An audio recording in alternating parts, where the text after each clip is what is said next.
বাংলাদেশে অস্থিরতা তৈরি হয়েছে। ইংলিশ সরকার বলছে 1 বছর পরে ভোট করবে ওখানে, কিন্তু যে পরিস্থিতি তাদের তো ওখানকার আছে ইন্ডিয়াতে এসে পড়ছে। মেদিনীপুরের একজন বিধায়ক সেন্ট্রাল গভর্নমেন্টকে চিঠি করেছে যাতে ওখানে এক মেলায় বাংলাদেশ থেকে লোকজন আসে সেটা আসা বন্ধ করার জন্য।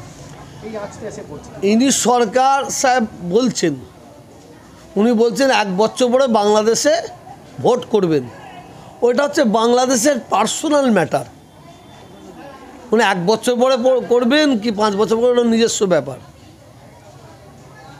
আপনি যে মেদিনীপুরের অনুষ্ঠানের কথা বললেন, বিশেষ একটা ট্রেন মেদিনীপুরে আসে বাংলাদেশ থেকে, ওখানে তীর্থযাত্রীরা আসেন, ধর্মীয় অনুষ্ঠানে আসেন। সেই ধর্মীয় অনুষ্ঠানে যাতে বাংলাদেশের ট্রেন যাতে না আসে, তার জন্য ওই এলাকার এমএলএ তিনি কেন্দ্রীয় স্বরাষ্ট্রমন্ত্রীর কাছে তিনি চিঠি লিখেছেন। তো চিঠি লেখার পরে স্বরাষ্ট্রমন্ত্রী যেটা ভালো বুঝবেন সেটাই তিনি করবেন। তা আমার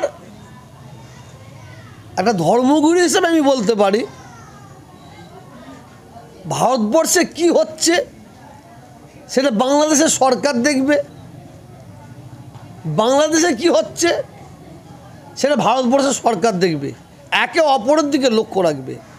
কিন্তু আমি বলবো, আমি একজন মানুষ হিসেবে বলবো, বাংলাদেশের সংখ্যা লঘু এবং সংখ্যা গুরু যারা আছে, আমি সম্প্রীতির বাংলাদেশের সংখ্যা লঘু ভাইদের কাছে দাবি রাখবো, সম্প্রীতির সংখ্যা গুরু ভাইদের কাছে অনুরোধ রাখবো, আপনারা এই যারা উস্কানিমূলক বক্তব্য রাখছেন বাংলাদেশের বিরুদ্ধে, ভারতবর্ষের বিরুদ্ধে বক্তব্য রাখছে, আপনারা হাতে হাত দিয়ে ওদের বিরুদ্ধে সোচ্চার হন। আমরা ভারতবাসী, আমাদের এই ভারতবর্ষে বাংলাদেশকে সামনে রেখে কিছু সাম্প্রদায়িক মনোভাবপূর্ণ ব্যক্তি, রাজনীতির নেতা, মৌলবাদ, তারা বাংলাদেশের সামনে রেখে এই ভারতবর্ষে হিন্দু মুসলমানের মধ্যে একটা ভেদাভেদ লাগাবার চক্রান্ত করছে। কিন্তু আমরা ভারতবর্ষের সংখ্যালঘু, সংখ্যাগুরু যারা সম্প্রীতির মানুষ, আমরা হাতে হাত রেখে আমরা শপথ করেছি এই যারা সাম্প্রদায়িক আগুন জ্বালাবার চক্রান্ত করছে তাদের বিরুদ্ধে আমরা রুখে দাঁড়িয়েছি, রুখে থাকব। আমরা সাধারণ মানুষ, একটা কথা আছে, বাগে বাগে লড়াই হবে আর উলুবনের প্রাণ যাবে, এইটা না হয়।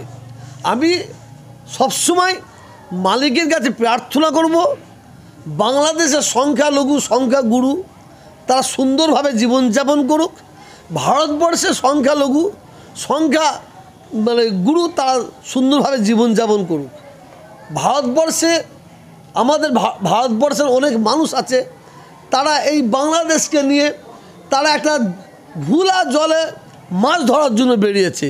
ঠিক সেই রকমই বাংলাদেশও কিছু সাম্প্রদায়িক মনোভাবপূর্ণ ব্যক্তি আছে, তারা নিজেদের আখের গুছাবার জন্য, রাজনীতির ফয়দা নেবার জন্য তারা ভুলা জলে মাছ ধরতে বেরিয়েছে।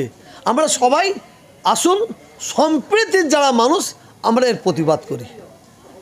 রয়েছে আরও খবর, আর এই খবরের আপডেট পেতে আপনারা সাবস্ক্রাইব করুন এই চ্যানেলটিকে।